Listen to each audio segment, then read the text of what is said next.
मैं आपसे जानना चाहूंगा कि हर युवा, हर लेवल के लोग जो हैं इस देश में, उनको एक चीज दिख रही है आज, वो है सड़क।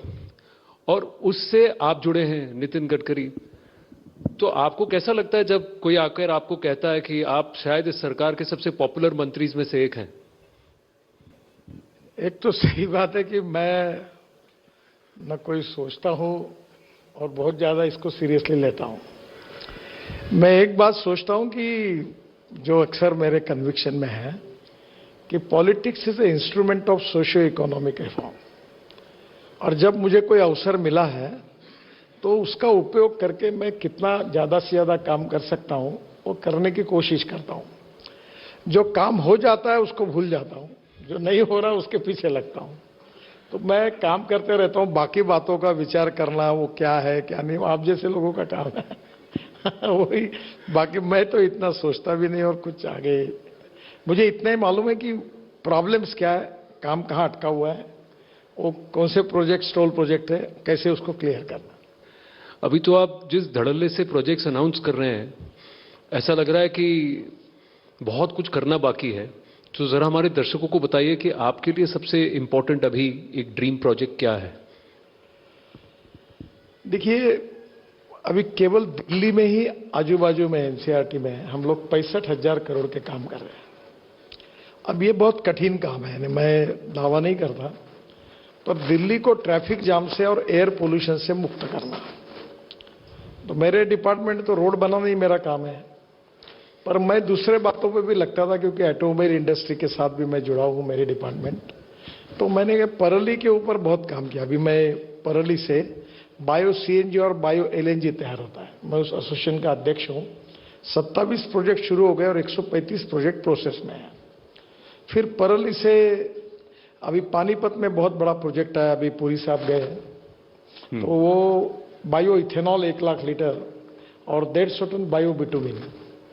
तो मैं ये चाहता हूं कि हमारे देश में परली जलाने से दिल्ली में प्रदूषण हो रहा, पंजाब हरियाणा में पड़ी है, पश्चिमी उत्तर प्रदेश में पड़ी है, टू वेस्ट टू वेल्थ, और प्रदूषण को भी बचाया जाएगा।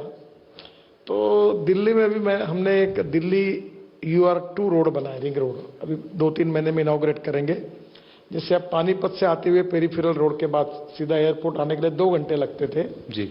अब ये रोड से 15 मिनट में आएंगे आप शिव मूर्ति के पास। और जो 8 लेन ऊपर और 8 लेन नीचे 16 लेन रोड बनाया हमने, उसमें रोड नीचे से टनल डायरेक्ट T3 जाएगी और इधर बसंत विहार जाएगी। तो दिल्ली का प्रदूषण, ट्रैफिक जाम का हमने एक स्टडी किया, एक IT कंसल्टेंट से है, अलग अलग जगह पर ट्रैफिक कैसे डाइवर्सिफाई हो सकता है, कौन से रोड का कैसे कम हो सकता है। तो एक कठिन काम है ये। मैं ये दावा नहीं करता कि शायद हमारे काम होने के बाद प्रदूषण कम होगा या ट्रैफिक जाम कितना कम होगा, पर मुझे लगता है कि सब्सटेंशियल परिणाम होगा। पर एक बात बताइए कि एक तरफ आपकी सरकार ने ड्रोन पॉलिसी बनाई है, ये कहकर कि आगे जाके फ्यूचर में सड़कों पर गाड़ियां चलेंगी नहीं क्योंकि हवा में सब होगा ड्रोन्स के जरिए। दूसरी तरफ आप सड़कें बना रहे हैं, तो ड्रोन्स होंगे या गाड़ियां होंगी? आप हिंदुस्तान की जनता पर विश्वास रखिए कि हमारी जनता के पास एक एक्सपर्टाइज है। वो 2 चीजों का है, एक पॉपुलेशन बढ़ाने का और दूसरा ऑटोमोबाइल नंबर बढ़ाने का। अब 5 आदमी और 9 गाड़ियां, 7 गाड़ियां, ऐसा है।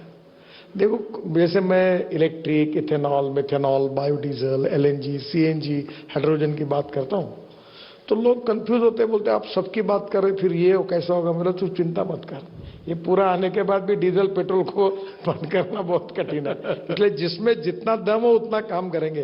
वैसे आप ड्रोन से कुछ नहीं होने वाला, ड्रोन के बाद गाड़ियां रहने वाली है। जो इंपॉर्टेंट चीज है कि हम पब्लिक ट्रांसपोर्ट को प्रायोरिटी दें जी। अब ये दिल्ली का जो पानीपत से मैंने कहा, उस रोड पर मैं इलेक्ट्रिक हाईवे बना रहा हूं जयपुर तक, प्रोसेस में है। और मेरी कल्पना है कि 3 buses air condition luxury business class जैसे सीट रखकर, और जिसका टिकट रेट डीजल बस से 25 से 30% कम होगा, चाय पानी नाश्ता भी मिलेगा, और डायरेक्ट दिल्ली टू जयपुर 2.5 घंटे में एयर कंडीशन बस में बैठ के जाओगे। क्या बात है। तो ये पब्लिक ट्रांसपोर्ट को बढ़ाना, फिर रोपवे, केबल कार, फेनिकुलर रेल, तो इससे mass rapid transport on electricity, इससे डीजल पेट्रोल का उपयोग कम होकर प्रदूषण कम होगा। अभी इलेक्ट्रिक कार आई, इलेक्ट्रिक बस आई, इलेक्ट्रिक स्कूटर आई।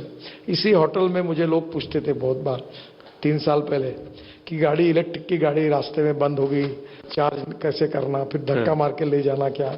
आप जैसे पत्रकार भी आप नहीं पर पूछते थे प्रश्न, अब कोई नहीं पूछता।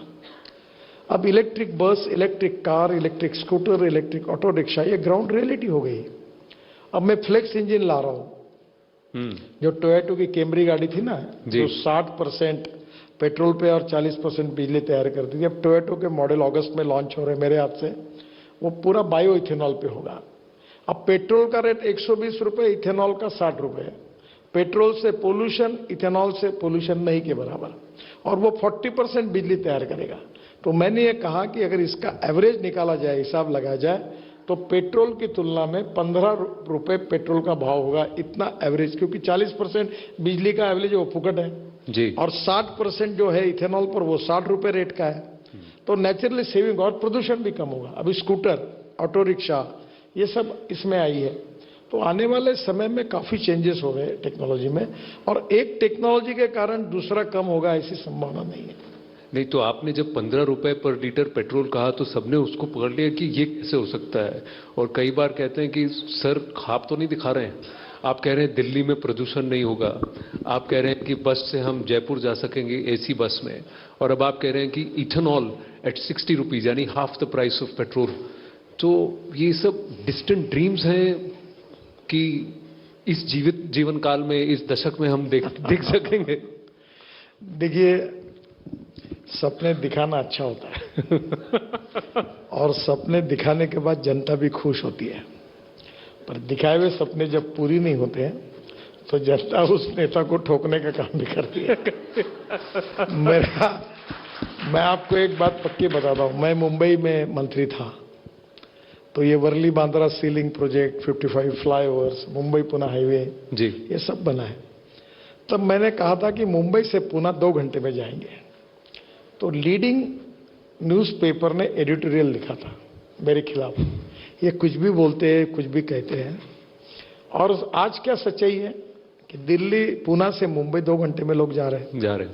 अभी मैंने कहा है कि दिल्ली से देहरादून 2 घंटे में, हरिद्वार 1.5 घंटे में, जयपुर 2 घंटे में, चंडीगढ़ 2.25 घंटे में, चंडीगढ़ से मनाली 9 घंटे लगते थे, वो 3 घंटे में, ना दिल्ली से अमृतसर 4 घंटे में, अब 9 घंटे लगते, दिल्ली से कटरा 10-12 घंटे 15 घंटे लगते, अभी ये 6 घंटे में, दिल्ली से श्रीनगर 8 घंटे में, दिल्ली से मुंबई 12 घंटे में।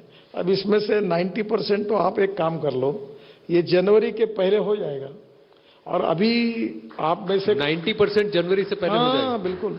और मैं आपको एक बात बताता हूँ जी, मेरे 35-40 साल के जीवन में, राजनीतिक जीवन में, मैं झूठ कभी बोलता नहीं और झूठ आश्वासन देता नहीं। और मेरे तो, आपको पत्रकार तो होशियारी होते, क्या नहीं हुआ बराबर ढूंढ के निकालते। अब मैं इतनी घोषणा कर रहा हूं, कोई तो निकाले, लगाए ब्रेकिंग न्यूज, कोई लगा नहीं सकता, क्योंकि मैं जो बोलता हूं वो होता है, और जो होने वाला है वही मैं बोलता हूं। ये तो ये अगली पिक्चर का डायलॉग भी हो सकता है ना, पंच लाइन हो गया। एक बार मैंने कमिटमेंट कर दी तो मैं अपने आप की भी नहीं सुनता हूं।